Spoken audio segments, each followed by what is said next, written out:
मेरे बच्चों, इसमें तुम्हारे लिए पैगाम है। कभी बाजार जाते हो, मौला अली ने फरमाया कि बाजार में ज्यादा देर ना रहो। ये बाजार, चौक और चबूतरे नौजवान को, इंसान को रुसवा करते हैं। ज्यादा देर नहीं, वहां वक्त गुजारो और आ जाओ। और कैसे बचना है, अली शाहवर से सुनिए। के दुश्मना ने दुश्मना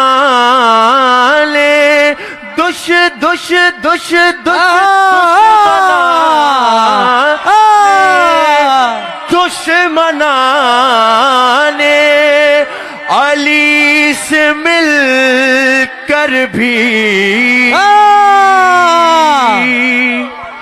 दुश्मना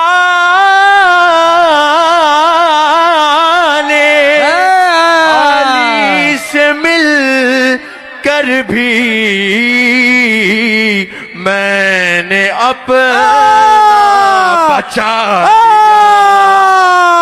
हैदर हैदर हैदर अली अली अली अली अली अपना बचा लिया। क्या शेर है भाई, वाह।